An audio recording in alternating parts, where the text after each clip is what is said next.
Hello comic lovers, आप लोगों को स्वागत है हमारे यूट्यूब चैनल एवी कॉमिक्स में। तो कैप्टन रेवान के पिछले एपिसोड में आपने देखा, जब तुम इस रेडिनाइट के करीब गए तो ये चमकने लगा, जिससे हमारे पास रखा भी रेडिनाइट चमकने लगा और हमें संकेत मिलते ही तुरंत हम यहाँ आ गए। तुम्हें हमारे साथ शामिल होना होगा हमारे सुप्रीम के रूप में। फिर किंग लुकोवा रेडिनाइट पर बिजली गिराता है और वे बन जाते हैं सुपर ह्यूमन। रुद्र के पास कोई सुपर पावर्स नहीं थी, वो सिर्फ एक मामूली बच्चा था, लेकिन वो जैसा भी था वो अपने बेटे को बहुत प्यार करता था। और अब आगे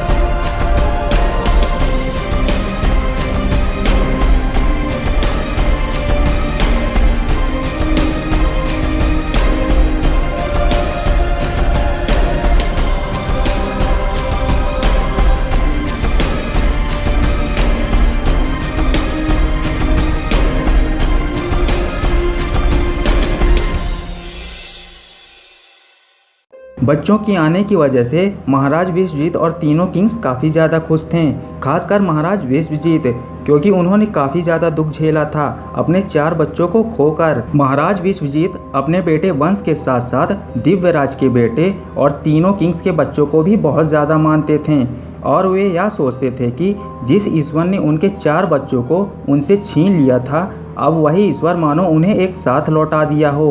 पूरा एनाहाइम बच्चों की शरारतों से परेशान था, क्योंकि उनकी उम्र बढ़ने के साथ साथ उनकी शक्तियां भी बढ़ रही थीं। सभी बच्चे अपनी शक्तियों को कंट्रोल और सही इस्तेमाल करना सीख जाएं, इसीलिए किंग लुकोवा ने अपने गुरु मास्टर सेन से कहकर उन सब को प्रशिक्षण केंद्र हर रोज भेजने लगे। दोस्तों, प्रशिक्षण केंद्र एनाहाइम की वह जगह है जहां मास्टर सेन रहते हैं और वे वहां रहकर महाराज विश्वजीत और तीनों किंग्स के बच्चों को ट्रेन करते हैं, ताकि वे अपनी शक्तियों को कंट्रोल करना सीख जाएं और आने वाली मुसीबतों से निपटने के लिए तैयार रहें। और वो मुसीबत और कोई नहीं बल्कि डार्क ओमेन है, जो पृथ्वी पर कभी भी आ सकता है रेडिनाइट की ताकत को हासिल करने के लिए। दोस्तों, समय बढ़ता गया। चारों राजाओं के बच्चे अब 16 साल के हो चुके थे। रोज की तरह महाराज विश्वजीत के महल के बालकनी के सामने अमायरा, लूक, बघेल और गोरो आते हैं और अमायरा जोर से वंश को आवाज़ लगाती है और कहती है, वंश अब तक सो रहे हो क्या? प्रशिक्षण केंद्र चलना है कि नहीं? और वंश अमायरा की आवाज़ सुनते ही तुरंत महल के बाहर आता है, लेकिन वंश अपने कपड़े नहीं पहना रहता।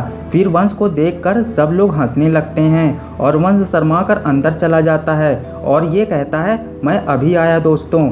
और वंश 5 मिनट बाद उनके पास आता है। फिर अमायरा वंश से कहती है, वैसे तो तुम प्रशिक्षण केंद्र हमसे पहले पहुंच जाया करते थे, लेकिन कुछ दिनों से मैं तुम्हें देख रही हूं, तुम खोए खोए से रहते हो, क्या हो गया है तुम्हें वंश? और वंश जवाब में कहता है, देरी के लिए माफ़ी चाहता हूँ अमायरा, कल रात को मैं देर से सोया था, इसलिए आज थोड़ी देर हो गई। फिर बघेल गोरो के कानों में चुपके से बोलता है, ये वंश अमायरा के प्यार में पागल हो गया है, इसलिए ये खोया खोया रहता है और बहकी बहकी बातें करता रहता है। और ज़रा देखो तो हमारे शहजादे वंश को, वो अमायरा से बात करता है तब भी खोया रहता है, उसे अमायरा के अलावा कोई और दिखता ही नहीं। और गोरो हंसने लगता है और कहता है, तुमने बिल्कुल सही कहा दोस्त। फिर अमायरा बघेल और गोरो से कहती है, तुम दोनों को तो मैं प्रशिक्षण केंद्र पहुंचकर बताती हूँ। फिर गोरो बघेल से कहता है, अरे नहीं, उसने हमारी बातें सुन ली शायद। फिर अमायरा कहती है, अब चलें, वैसे भी काफ़ी देर हो गई है, मास्टर सेन हमारा इंतज़ार कर रहे होंगे। और जैसे ही सब लोग चलने की तैयारी करते हैं, तभी उनको कोई टोकता है और कहता है, रुको दोस्तों, मैं भी चलूंगा तुम लोगों के साथ। और वो था सेनापति दिव्यराज का बेटा रुद्र।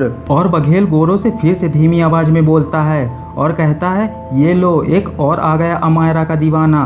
रुद्र तो हमारे शहजादे वंश से भी ज़्यादा अमायरा के पीछे पागल है और पता नहीं रुद्र हम लोगों के साथ प्रशिक्षण केंद्र क्यों जाना चाहता है। ओह अच्छा, मैं समझ गया, रुद्र युद्ध अभ्यास के लिए नहीं जा रहा है, वो तो अमायरा के साथ सिर्फ वक्त बिताना चाहता होगा, इसलिए हमारे साथ आना चाह रहा है। लेकिन पिछली बार रुद्र प्रशिक्षण केंद्र गया था तो युद्ध अभ्यास के दौरान उसे चोट लग गई थी और गोरो बघेल से कहता है हाँ, उसका घाव भरने में काफ़ी वक्त लग गया था। हम लोगों का घाव पल भर में ही भर जाता है। इसके बाद अमायरा रुद्र से कहती है क्या तुम पागल हो गए हो रुद्र?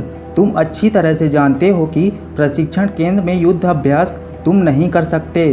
तुम ना ही मेरे लोग और वंश जैसे उड़ सकते हो और ना ही बघेल और गोरो जैसे तुम रूप बदल सकते हो। तुम हम लोगों से बिल्कुल अलग हो, फिर भी तुम प्रशिक्षण केंद्र क्यों जाना चाहते हो? पिछली बार तुम्हें चोट लग गई थी, तुम्हें याद तो है ना? जिस पे रुद्र जवाब में कहता है इस बार मुझे चोट नहीं लगेगी, मैं अच्छे से युद्ध अभ्यास सीखूंगा। जिस तरह मास्टर सेन कहेंगे उसी तरह मैं करूंगा। मुझे अपने साथ ले चलिए राजकुमारी अमायरा। फिर रुद्र वंश से कहता है राजकुमार वंश, आप समझाइए ना राजकुमारी अमायरा को।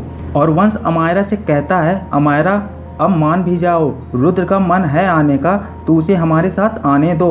जिस पे लूक गुस्सा होकर वंश से कहता है नहीं राजकुमार वंश, हम इसे अपने साथ नहीं आने दे सकते। आपको अच्छी तरह से पता है मास्टर सेन का युद्ध अभ्यास कितना कठिन रहता है और ये रुद्र है कि मानने को तैयार ही नहीं है।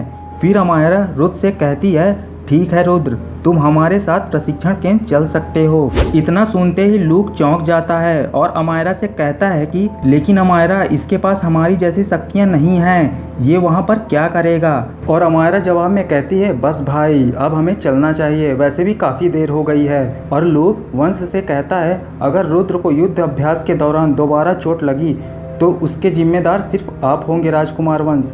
जिस पे वंश कहता है ठीक है राजकुमार लूक, मैं जिम्मेदारी लेता हूँ रुद्र की। फिर वंश रुद्र को पकड़ता है और सब प्रशिक्षण केंद्र के लिए रवाना हो जाते हैं। और करीब 10 मिनट बाद सब प्रशिक्षण केंद्र पहुँच जाते हैं जहाँ पर मास्टर सेन उनका इंतजार कर रहे थे।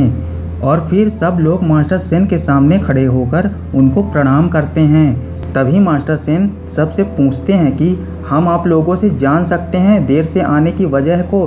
तभी बघेल मास्टर सेन से कहता है हाँ मास्टर, ये रुद्र की वजह से आने में देर हो गई और रुद्र सबके पीछे खड़ा हुआ था।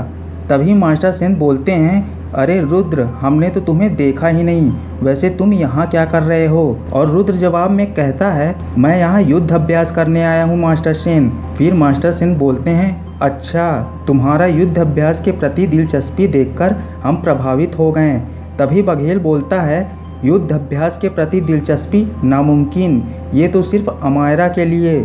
और इतना कहते ही गोरो बघेल को हिट करता है और कहता है चुप रहो बघेल। फिर मास्टर सेन और सब भगवान गौतम बुद्ध की मूर्ति के सामने प्रार्थना करते हैं। और प्रार्थना करने के बाद मास्टर सेन कहते हैं युद्ध सिर्फ ताकत से नहीं जीता जाता, बल्कि सही रणनीति, साहस, अक्ल और एक अच्छे हथियार के साथ जीता जाता है। दुश्मन चाहे कितना भी ताकतवर क्यों ना हो, हमें ये 4 चीज़ें कभी नहीं भूलना चाहिए।